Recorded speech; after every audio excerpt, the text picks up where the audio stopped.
ایک دفعہ پھر آپ کو لیے چلتے ہیں لاہور، جہاں پر چوہدری محمد سرور میڈیا سے گفتگو کر رہے ہیں۔ پاکستان میں ہو رہی ہو، عراق میں ہو رہی ہو، میرا ماضی گواہ ہے کہ میں ہمیشہ مظلوموں کے ساتھ کھڑا ہوتا ہوں۔ میں ہمیشہ غریبوں کے لیے میں نے اپنی جنگ جو ہے وہ لڑی ہے۔ تو جو لوگ گناہگار ہیں ان کو سزا ملنی چاہیے، جو لوگ گناہگار نہیں ہیں، جو لوگ انوسینٹ ہیں، جو اس جلاؤ گراؤ میں ملوث تھے، ہم سمجھتے ہیں کہ ان کے خلاف کسی قسم کی بھی کارروائی جو ہے وہ نہیں ہونی چاہیے۔ سر یہ بتائیے گا پلیز کہ آپ جب پاکستان تحریک انصاف میں تھے، آپ بڑا جمہوری اقدار کی ہمیشہ بات کرتے تھے، نیپوٹزم کی ہمیشہ آپ بات کرتے تھے، ہمیشہ پاکستان مسلم لیگ نون کو آپ نے اس بات پر تنقید کا نشانہ بنایا کہ وہاں پر سارے آپس میں جو ہے وہ ایک ہی گھر کے اندر سارے عہدے بنٹ رہے ہوتے ہیں۔ ابھی آپ جس جماعت کے اندر ہے یہاں پر بھی صورتحال کچھ اس سے مختلف نہیں ہے، اس حوالے سے کیا کہنا چاہیں گے؟ میں تھوڑا سا اس پہ وضاحت کر دوں۔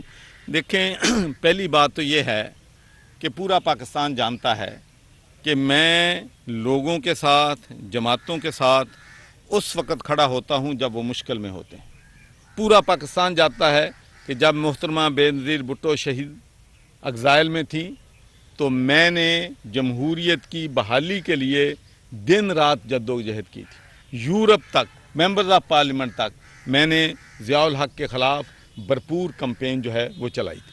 اس کے بعد میاں نواز شریف صاحب اور شہباز شریف صاحب جب ڈیفیکلٹی میں تھے تو میں نے ان کا بھی، حالانکہ جنرل مشرف صاحب بہت مضبوط کینڈیڈیٹ تھے، تو جب مارشل اللہ آیا تھا تو میں ریکویسٹ کر کے سب سے پہلے نواز شریف صاحب کو اسلام آباد میں ملا تھا، جبکہ میرا پہلا آدمی تھا جو ان سے ملا۔ تو اس کے بعد مشرف، اس کے بعد اقتدار میں آئے۔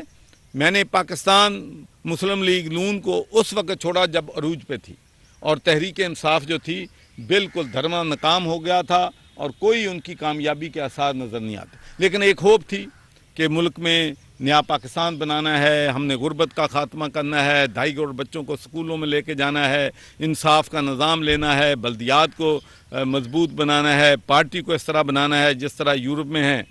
تو میرا خیال تھا، چونکہ خان صاحب نے بہت زیادہ عرصہ یورپ میں گزارا ہے، تو ہم اگر اکٹھے ہو جائیں گے تو ہم اس ملک کو ایک ایسا ملک بنا سکیں گے جس کا خواب قائد اعظم محمد علی جناح اور علامہ اقبال نے دیکھا۔ لیکن وہ خواب پورے نہیں ہوئے۔ تو اس وقت جب میں اقتدار میں بھی تھا تو اس وقت بھی میں کرٹیسائز کرتا تھا۔ پھر میں نے یہ جماعت بھی اس وقت چھوڑی جب پیک پہ تھی، اور چودھری شجاع حسین صاحب کے ساتھ میں اس وقت شامل ہوا ہوں جب 10 ایم پی اے ان کو چھوڑ کے جا چکے تھے، پرویز علائی چھوڑ کے جا چکے تھے، کامل آغا چھوڑ کے جا چکے تھے۔ لیکن جو آپ نے وراثت کے لحاظ سے بات کی ہے وہ میں یہاں کریکٹ کرنا چاہتا ہوں۔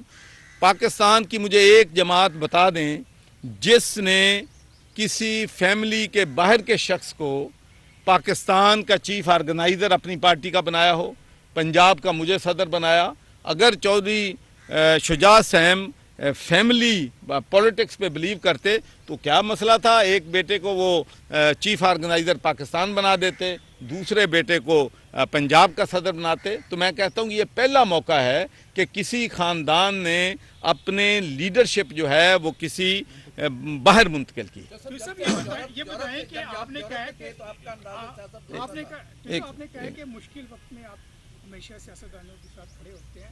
عمران خان بھی کافی مشکل میں آ چکے ہیں، لوگ ان کا ساتھ چھوڑے ہیں، سیاست پہ سوالیہ نشان لگے، تو کیا آپ ان کو سپورٹ کریں گے؟ ان کو آپ دیکھیں، میں تو سب سے پہلے کہا ہے کہ لوگ کہتے ہیں کہ جی ان کی پارٹی پہ پابندی لگائے۔ میں پہلا پولیٹیشین ہوں جس نے کہا ہے کہ کسی بھی سیاسی جماعت جو ہے اس پہ پابندی جو ہے وہ نہیں لگنی چاہیے۔ میں تو برٹش نیشنل پارٹی جس نے میرے مقابلے میں الیکشن لڑا تھا، جو کہتی تھی کہ تمام جو پاکستانی ہیں ان کے کاروبار پہ قبضے کر لینے چاہیے اور ان کو ملک سے باہر نکالنا چاہیے، بلکہ برٹش نیشنل پارٹی میں یہ بھی لکھا تھا کہ کل آل دی مسلم اور سٹارٹ ود محمد سرور۔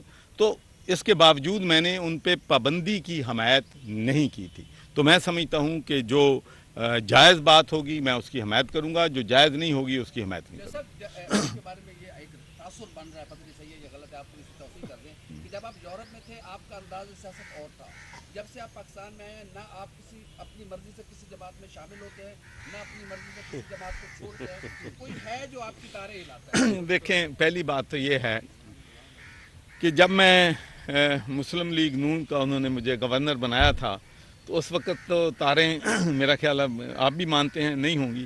اس کے بعد میں نے نون کو چھوڑا۔ میں آپ کو بالکل بڑے یقین اور وثوق سے کہتا ہوں